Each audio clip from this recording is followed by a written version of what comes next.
બેલેટની ગણતરી પૂરી થઈ ચૂકી છે અને હવે ઈવીએમ શરૂ થશે. જય દ્વારકાધીશ.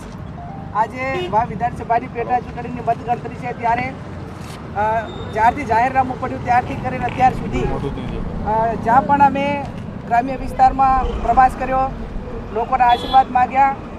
છેલ્લા 7 વર્ષથી હું ધારાસભ્ય તરીકે અનેક ગામોમાં જઈને નાના મોટા કામો કર્યા અને પરિણામ કોઈ પણ પ્રકારનું આવે પણ અમારો કાયમી લોકો સાથેનો નાતો લાવી રહ્યો છે.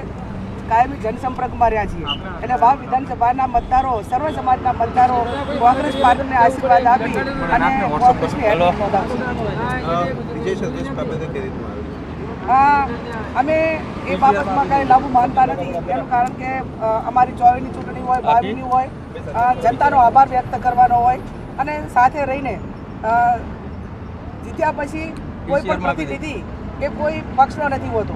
એ સર્વ વિસ્તારના તમામ સમાજના અને સર્વ સમાજના મતદારોના નાગરિકોનો હોય છે. તો નાગરિકોના હિતમાં સર્વ સમાજને સર્વ પક્ષે સાથે મળીને કામ કરે એ પ્રણાલિકા અમારી કાયમી રહી છે અને આ વખતે પણ રહેશે. બેન, લીડ કેટલી?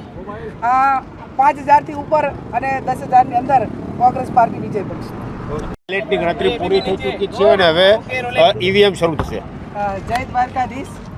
આજે વિધાનસભાની પેટા ચૂંટણીની મતગણતરી છે ત્યારે જ્યારથી જાહેરનામું પડ્યું ત્યારથી કરીને અત્યાર સુધી જ્યાં પણ અમે ગ્રામ્ય વિસ્તારમાં પ્રવાસ કર્યો, લોકોના આશીર્વાદ માગ્યા.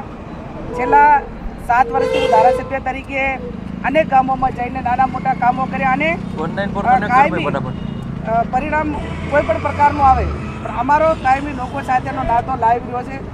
કાયમી જનસંપર્કમાં રહ્યા છીએ એટલે વાવ વિધાનસભાના મતદારો, સર્વ સમાજના મતદારો કોંગ્રેસ પાર્ટીને આશીર્વાદ આપી અને કોંગ્રેસની હેઠળ નોંધાવશે. અમે એ બાબતમાં કાંઈ લાભ માનતા નથી. એનું કારણ કે અમારી 24ની ચૂંટણી હોય, 22ની હોય, જનતાનો આભાર વ્યક્ત કરવાનો હોય અને સાથે રહીને જીત્યા પછી કોઈ પણ પ્રતિનિધિ એ કોઈ પક્ષનો નથી હોતો. એ સર્વ વિસ્તારના તમામ સમાજના અને સર્વ સમાજના મતદારોના નાગરિકોનો હોય છે. તો નાગરિકોના હિતમાં સર્વ સમાજને સર્વ પક્ષે સાથે મળીને કામ કરે એ પ્રણાલિકા અમારી કાયમી રહી છે અને આ વખતે પણ રહેશે. બેન, લીડ કેટલી? 5000થી ઉપર અને 10,000ની અંદર કોંગ્રેસ પાર્ટી વિજય બનશે.